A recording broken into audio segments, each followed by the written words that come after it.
He was just trying to buy diapers, that's all. But to her, a tattooed black man holding a crying baby in a supermarket was enough reason to call the cops. 3 hours later, the same woman who dialed 911 was on her knees, crying in front of the man she almost destroyed. If you're already feeling something from that first line, this story is for you. Where are you watching from? Drop your city or country in the comments. We love seeing how far our stories reach. And hey, don't forget to subscribe, turn on that notification bell, and stick around, because what happens next will challenge everything you think you know about people. The sun had barely risen over Manchester Avenue when Marcus Cole strapped his 9-month-old daughter into her car seat. Her curls were matted with sleep, her tiny fists gripping the edge of her blanket, her eyes fluttering shut again as the engine hummed to life. He kissed her forehead. "We're just grabbing diapers and wipes, princess. Then we're back home. Daddy promises." Marcus wasn't just any father. At 6'2", broad-shouldered, with dark ink trailing from his wrists to the base of his neck, he was the kind of man who made folks in suburban LA cross the street before they made eye contact. The tattoos told a story, but nobody ever asked. He had been clean for 4 years. The gang life, the fights, the nights in holding cells, all of it was behind him. When little Marley came into his life, everything changed. He traded late nights for lullabies, the smell of gunpowder for baby powder. But for some people, like the woman in aisle 6 of Maplewood Grocery, none of that mattered. He was picking up a bottle of baby shampoo when he noticed her. Blonde ponytail, Coach handbag, expensive stroller. She had been eyeing him since the produce section. Then she whispered into her phone. Then she looked at him again. Then she disappeared. "Ron?" The manager, a nervous guy in his 40s named Phil, approached minutes later. "Sir, someone just called in a report. Said you looked suspicious. We're required to check it out." Marcus blinked. "Suspicious? I'm carrying diapers and a baby." Phil scratched the back of his neck. I get it. But the police are already on the way." Marley stirred in the shopping cart seat, blinking up at him with soft eyes. Marcus clenched his jaw. "You should be checking on the woman who made the call, not the man buying formula for his baby." Phil looked away. Formulati B cruisers pulled into the parking lot. 3 of them, sirens off but lights flashing. A small crowd had already gathered near the front entrance. Marcus stood by his cart, both hands on the bar. Calm, still, waiting. "Sir, step away from the cart." The voice was loud, commanding, cutting through the tension like a blade. Marcus didn't move. "My daughter's in the cart." "Sir, step away from the child." "She's mine," Marcus said, voice low but steady. "My name is Marcus Cole. I have her birth certificate and my ID in the diaper bag. I'm not going to leave her here scared." The officers hesitated. One, younger, Latino, more unsure, gestured to his partner. The older cop stepped forward. "Look, just let us check things out," the officer said. "We got a call." "From who?" "A woman," said a black man with tattoos, looked like he was stealing a baby. Marcus blinked hard. His knuckles turned white on the cart handle. "She said that?" he asked quietly. The officer looked away. A full 30 minutes passed. They asked questions. They called child services. They checked his ID, his custody papers, even phoned his pediatrician. Marley had started crying in the heat. Marcus rocked her, gently, like he always did when she got scared. "She's hungry," he said. "Can I feed her while we do this?" "No sudden moves." "No problem." So there he stood, in a parking lot, surrounded by flashing lights, bottle in hand, feeding his daughter with 6 strangers staring like he was a criminal. The same woman who called the cops watched from her Lexus across the lot. Marcus, meanwhile, inside the store, an elderly black woman named Miss Geraldine, had seen it all. She was 72, a retired nurse, and didn't like minding other people's business. But this she couldn't ignore. She stormed up to Phil at the front desk. "I saw her. That woman with the stroller?" She looked at him twice and picked up her phone. "You know what that is?" Phil swallowed hard. "I don't want any trouble." Geraldine's eyes blazed. "That baby was giggling in that man's arms 5 minutes before your rent-a-cop energy kicked in. But you know what you didn't see? The love. That man held that child like she was his whole world." Phil didn't respond. "Shame on all of you." Ron Ford. 2 hours passed. Then 3. Child services arrived. They double-checked paperwork, called the mother's number. Marcus gave them everything they needed. "She's at work," he said. "Nurse at the VA clinic. We're co-parents." Finally, after confirming the records and speaking with the pediatrician, The social worker closed her folder. "I'm sorry, Mr. Cole. Everything checks out. You're free to go." But the damage had already been done. Marley was asleep again, exhausted from the chaos. Marcus exhaled slowly and looked around the parking lot. The crowd was gone. The cops were leaving. Phil retreated into the store. Only one person stood frozen, across the way, near a white Lexus, her eyes wide, her lips trembling. She hadn't left. Marcus walked toward her, calmly, not to confront, just to be seen. She flinched as he approached. "I wasn't going to hurt anyone," he said softly. She said nothing. "I was buying diapers. She was out. That's all." The woman swallowed.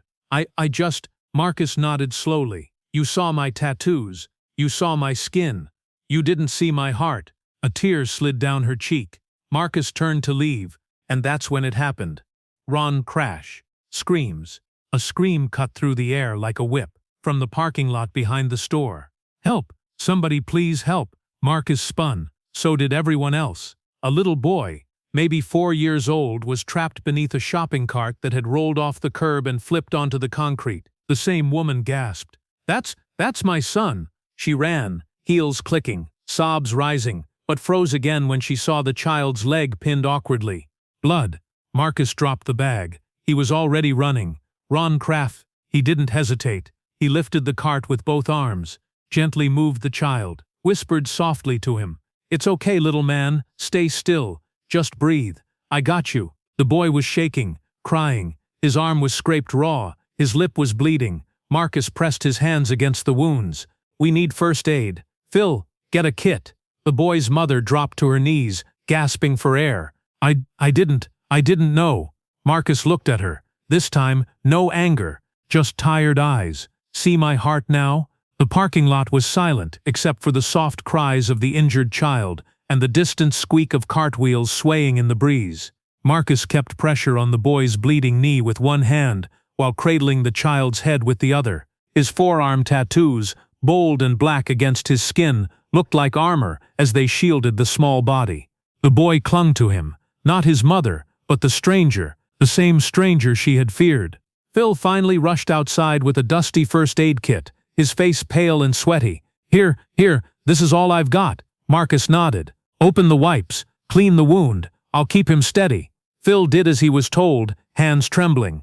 The mother just knelt there, eyes wide, chest heaving, frozen. When she reached for her son, the boy whimpered and gripped Marcus's shirt tighter. Marcus didn't say a word. He just kept working, whispering calm into the little boy's ear. "You're brave, little man. You're strong. We'll get you patched up." The silence from the crowd that had returned was deafening. Rondolfano, a paramedic truck, arrived 10 minutes later. Someone must have called them when they saw the fall. Marcus gently handed the child to the responders, his hands blood-stained, his shirt damp with sweat and baby drool. The boy wouldn't stop looking at him. "Thank you," the EMT said, nodding respectfully. "You saved his leg. Maybe even more." Marcus stood up, slow and stiff. That's when the mother spoke. I didn't know who you were." Marcus didn't look at her. She stepped forward, her hands shaking like leaves. "My name is Julia." He nodded once, still not meeting her gaze. "I judged you," she whispered, "without knowing you." "You judged my daughter too," Marcus said finally. "You saw a crying baby and a black man with tattoos, and you saw danger." Tears welled up in Julia's eyes. "I thought I was protecting someone, but I wasn't. I was just scared." Marcus let out a slow breath. "So was I, but I didn't call the cops."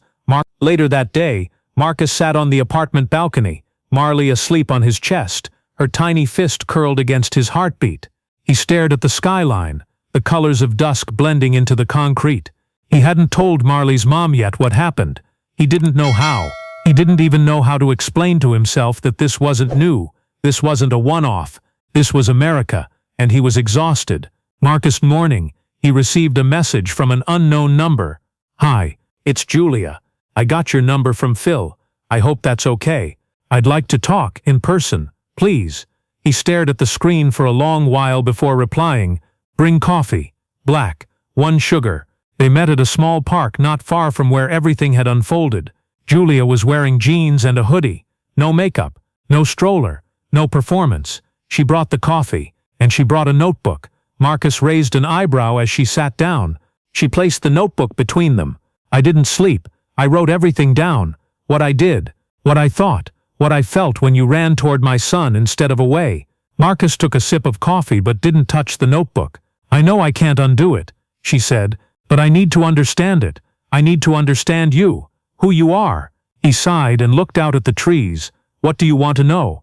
Everything. So he told her. Marcus Tor, Ramdab and Bex, one to Thinjor. Ramdab and Bex told our wine, Kirfermubuthdi. Marcus told her about being 10 years old and watching his older brother get slammed onto a hood for matching the description of someone who robbed a liquor store. They were on their way home from school. He told her about the first time he got searched for no reason. Age 13, on his way to football practice. He told her about his tattoos, how they weren't gang signs but memorials, names of people he lost, dates he couldn't forget. He told her about Marley, how her birth pulled him out of a dark hole, how he had studied every parenting book, watched every YouTube dad channel, just to figure out how to do it right. I hold her every night, he said softly, because when she's in my arms the world doesn't scare me as much. Julia had tears in her eyes. Marcus still hadn't opened the notebook. The next day, a photo appeared online. Someone had snapped a picture of Marcus holding the little boy in the parking lot. The child's hands gripped his collar. The blood, the tension, the tenderness. It was all there. No captions, just raw humanity. Within 48 hours, it went viral. Tattooed stranger saves toddler after racist 911 call. Julia was the one who posted the truth beneath the photo. She didn't hide her shame. She didn't paint herself as a misunderstood hero. She wrote, I judged a man because I saw what I was conditioned to see. I saw skin and ink. I didn't see love, fatherhood, or bravery until it was nearly too late. That man held my son like he was his own, and all I had done was try to take his away. By the end of the week, reporters came knocking. Marcus declined every interview. Julia, however, accepted one. On air, she turned to the camera and said, we need to unlearn the stories we've been told about who to fear. Back at home, Marcus finally opened the notebook. Inside were handwritten pages filled with reflections, apologies, quotes, and something else that stopped him cold. A drawing. A child's drawing. Crayon lines. Stick figures. One tall figure with tattoos. One small boy with a bandage on his knee. A heart drawn between them. Underneath, a messy scrawl. Thank you, mister. You're my hero. Signed, Ethan.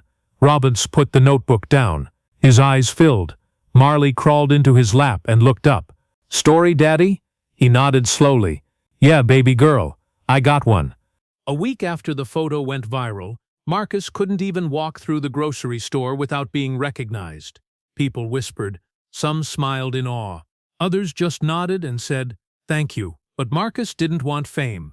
He didn't want to be a symbol. He wanted peace. He wanted his daughter to grow up in a world where love didn't have to scream just to be seen. But the spotlight had already chosen him, and it wasn't going away anytime soon. A local news station reached out to feature him and Julia on a reconciliation segment. Marcus turned them down, twice, but it was Julia who convinced him the third time. I think people need to see us, together, so they know it's possible. He stared at her across the kitchen table, Marley on his lap, gnawing a teething ring. You want us to be an example? He asked, brow raised. Julia gave a soft laugh. No, I want us to be real, because real is what changes people. So they did the interview, not for attention, for accountability. The host tried to make it light, but Marcus wasn't there for a feel-good headline. When asked how he found the strength to help Julia's son, he didn't hesitate. Because if I hadn't, that little boy would have been another name on a headline, and we don't need any more names. We need fathers, mothers, neighbors. Julia sat beside him, hands folded tightly. I saw a threat, she admitted on live television. But what I really saw was my own ignorance. I mistook protection for profiling. I mistook love for danger. The camera zoomed in. She looked directly at it. And to anyone watching who has ever done the same, stop, learn, ask better questions, and look again. Ron. That night, the station's email inbox was flooded. Messages came in from as far as Toronto, Birmingham, and Georgia. Some angry, some tearful, some full of confession. But most were from parents, black, white, brown, all saying the same thing. Thank you for showing what love looks like under pressure. But with visibility came judgment. And it didn't take long for the backlash to arrive. An anonymous message was slid under Marcus's door. "You were better off as a thug. Stay in your lane." 2 days later, someone defaced his car with the word kidnapper in red spray paint. He reported it, but deep down he wasn't surprised. "That's the thing about being seen," he told Julia one morning. "You don't just get applause, you get arrows too." With you, meanwhile, Julia faced her own reckoning. She was asked to speak at her son's preschool during a community helper week. When she mentioned she might talk about bias and lessons learned from the incident, the director pulled her aside. "Maybe keep it light. You know, crafts and colors." Julia's eyes narrowed. "You want me to color inside the lines, even now?" The woman hesitated. "Just keep the peace." But Julia had already learned something from Marcus. Peace that required silence wasn't peace. It was performance. That week, Julia held a meeting at the community center titled "Fear, Forgiveness, and the Stories We Tell Ourselves." To her shock, it was packed. Mothers, teenagers, teachers, police officers. Marcus showed up too, in the back row, arms folded, listening quietly. Julia told her story, the full, raw version. She wept. She laughed awkwardly at her own ignorance. She shared the drawing Ethan made, and how her son still called Marcus the brave man. When the floor opened for discussion, people didn't just talk. They confessed. "I once clutched my purse tighter when I saw a kid in a hoodie. I used to cross the street, pretend it was about my phone, but it wasn't. I didn't teach my daughter about racism because I thought not talking about it meant it wasn't real." Marcus raised his hand. The room fell silent. He stood. "I'm not perfect, but I love my daughter more than my own life. And every day I step outside with her, I pray I don't get mistaken for the wrong kind of father." He looked around the room. "I'm not asking for a parade. I'm asking for presence. I'm asking you to look again and see us as we are." After that, things started changing. Slowly, quietly, but surely. Marcus was invited to speak at a fatherhood workshop downtown. He showed up in jeans, hoodie, and boots. The organizer whispered nervously, "You don't have to share the whole story, just the parenting bits." Marcus smiled politely and ignored him. He told the whole story, and when he did, the room wept, even the tough ones. He began getting letters from other dads. "Man, I felt invisible until I saw your story. You reminded me to keep going, even when no one sees what we carry. I've got a little girl too. I cried watching you hold your baby like that. Jamba Kolmatul woe, Jamba Kolmatul woe," was comment. Julia's world shifted too. Her social media was flooded with hate at first, but then came the real messages, the ones that mattered. "Thank you for showing us how to own it. Your humility healed something in me. My husband is black. I never knew how much fear I was carrying until you held up a mirror." Weeks passed, then months. Julia and Marcus didn't become best friends. They didn't suddenly spend every weekend at barbecues together, but they built something more powerful than comfort. They built mutual respect. And when Marley's first birthday came around, Julia and Ethan were there, not as guests, as witnesses, to a new story being written. Toward the end of the party, Ethan pulled on Marcus's jeans. "Mr. Marcus? Yeah, little man? Are you my uncle now?" Marcus laughed softly and looked down. "What do you think?" Ethan grinned. "You saved me. My real uncle never did that." Marcus ruffled his hair. "Well, I'll take that job then. Uncle Marcus it is." But even joy has shadows. One morning, Marcus received a letter in the mail. From his old neighborhood. From a name he hadn't seen in years. Darnell. An old friend. An old life. Inside the envelope was a newspaper clipping and a note. "You out here saving white kids while your own city bleeds. Don't forget where you came from." Marcus stared at it for a long time. His heart beat heavy. His past had come knocking, and it wasn't asking nicely. Marcus stared at the letter for over an hour. The envelope sat on the counter beside Marley's half-eaten banana and a bottle of gripe water. Sunlight streamed through the window, but his world felt darker again. Not in the loud, chaotic way it used to. In the quiet, choking way guilt can creep up behind you. Silent, steady, undeniable. "Don't forget where you came from." He hadn't. He never could. Mike Harden T. Back then, it was concrete and blood. Shattered bottles on corner store sidewalks. Darnell was the first person who taught Marcus how to hide his pain with silence. They weren't brothers by blood, but by bruises. They'd both lost people. Both worn gang colors before they learned how much they cost. But Marcus walked away. Darnell didn't. And now, after all this time, he was being reminded that maybe, just maybe, some people didn't see growth as redemption. They saw it as betrayal. He folded the letter up and placed it beneath Marley's baby photo on the fridge. That night, after she was asleep, he drove back to the old neighborhood, just to feel it again, just to remind himself what he left behind. Same corners, same faces, same eyes full of stories no one wanted to hear. And there was Darnell, leaning against a rusted rail, hoodie up, cigarette dangling from his lip. "Took you long enough," he said. Marcus stepped out of the car, slow, cautious. "You sent the letter?" Darnell smirked. "You needed reminding." "Of what?" Darnell walked forward. "That no matter how many white ladies you save, they'll never see you as anything but a threat. One photo can't clean the ink off your arms, bro." Marcus crossed his arms. "You think I'm trying to be clean? I think you forgot who you are." Marcus's voice dropped. "I know exactly who I am. That's why I left." "Yeah?" Darnell said. "Then why you back here? You come to save us too." They stood there, two men bound by history and divided by direction. The streetlights flickered overhead like the whole block was holding its breath. "I came," Marcus said, "because for 1 second, I thought maybe you were proud of me." Darnell looked away, then back. "I was," he said finally.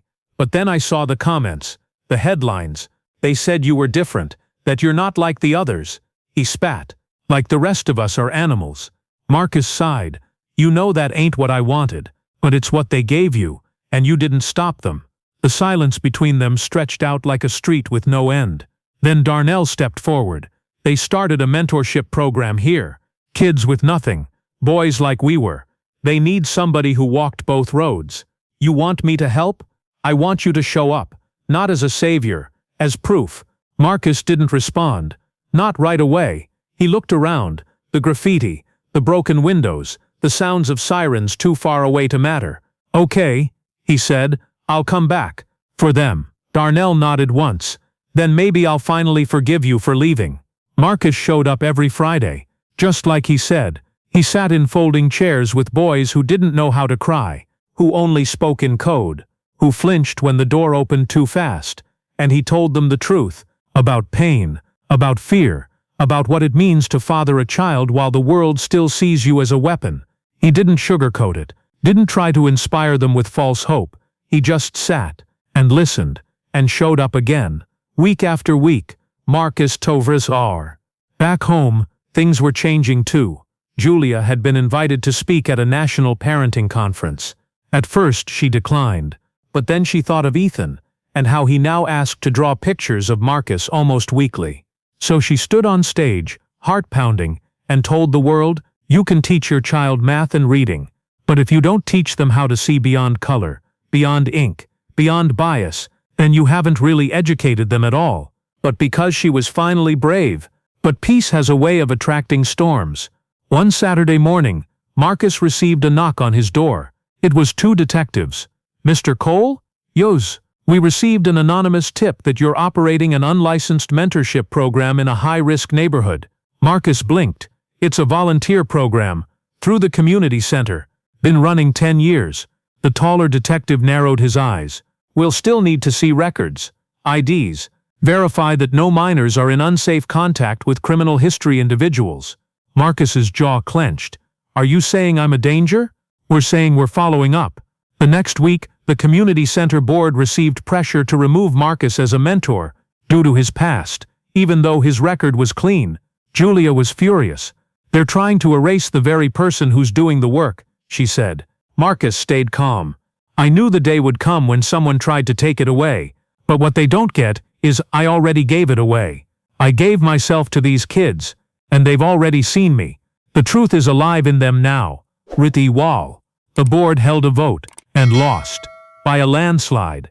Not because of press, not because of protests, because of the kids. They showed up in shirts they'd made themselves that read, "Tattooed doesn't mean dangerous." One boy, maybe 12, stood up in front of the mic and said, "Mr. Marcus taught me how to walk down my block with my head up. That's all. Ain't that what a man's supposed to do?" 2 days later, the same detectives returned. But this time, it wasn't about Marcus. It was about Julia. Someone had sent in threats, emails, hate speech, death wishes, just for standing beside him. Julia moved through it all with quiet grace. But one night, when Ethan asked her if she was gonna get hurt for being brave, she broke down. Marcus came over, held the boy, then held her. "Courage," he said softly, "isn't the absence of fear. It's the decision to protect others anyway." Later that night, Julia looked at Marcus and asked something she'd been holding in for months. "Do you ever wish it didn't happen? The day I called the police?" Marcus was quiet for a long time. Then he looked up. "I wish it didn't have to happen for people to see me." She nodded, eyes wet. "But," he added, "I don't regret saving your son." She smiled faintly. "And I don't regret what I've learned." But the world still hadn't had its last say. A major podcast requested a sit-down episode with Marcus. They wanted to title it, From Threat to Hero. He declined. That night, he posted something simple on his profile. "I was never a threat. I was always a father. It just took the world too long to catch up." The post went viral. Again, but this time the comments were different. They weren't applause. They were echoes. From fathers, from mothers, from teachers, and from strangers who finally saw. One comment stood out. It simply read, "I was the woman who watched from her car. I didn't call, but I didn't speak up either. I'm so sorry." And below it, a reply, from Julia. "It's never too late to look again." But as Marcus tucked Marley into bed that night, kissed her forehead, and whispered his usual, "Daddy's got you," a knock came at the door. Urgent. This time, it wasn't police. It was Darnell, bloodied, breathing hard. "We got a problem," he said. Marcus's heart dropped. "What happened?" Darnell looked over his shoulder, eyes wide. "They came for the kids. It's—" Marcus didn't answer the door right away. He stood there, still holding Marley in one arm, watching her chest rise and fall. The soft rhythm of her breath steadied him. He wasn't going back. Not to that life. Not to that fear. He opened the door slowly. But it wasn't Darnell. It was a small group of boys from the mentorship program. Teenagers. Hoodies on. But their eyes weren't hard. They were nervous. Awkward. The oldest one, Jamal, spoke up. "Hey, Mr. Marcus. We just came by to say thanks." Marcus tilted his head. "This late?" Jamal smiled. "We had to come now, before we talk ourselves out of it." Behind them, one of the younger boys held up a drawing. Stick figures, a tall one holding a baby, surrounded by smaller ones. Underneath it, in shaky handwriting, "You showed us how to be men." Marcus swallowed hard. He crouched down, looked them each in the eye. "You already are."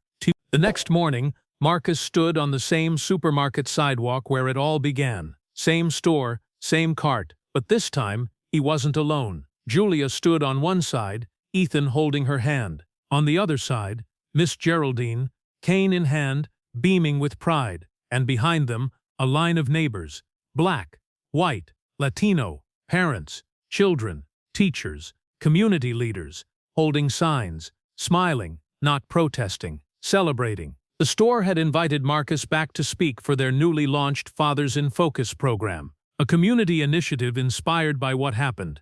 He didn't want a stage, so he stood right there on the sidewalk and spoke from his gut. "I'm not here because I'm perfect. I'm here because I stayed. I stayed in the discomfort. I stayed in the mess. I stayed when judgment tried to pull me down. And I stayed because a little girl needs to grow up in a world where being her father isn't a crime." The crowd was quiet. Then Julia stepped up beside him. "And I'm here," she said, "because when we mess up, we don't have to stay wrong. We can do better. I called the cops that day, but I also called myself out." She turned to the crowd. "So if you ever judged someone because of skin or ink or fear, call yourself out. Then do the work. Mintersically sum qua commanda plest. Minterism sum." As the applause rose, Marcus scooped up Marley and whispered in her ear, "We changed the story, baby girl." She giggled and clapped her tiny hands. Later that day, he received one last message from an anonymous account. No threats, just 2 words. "I see.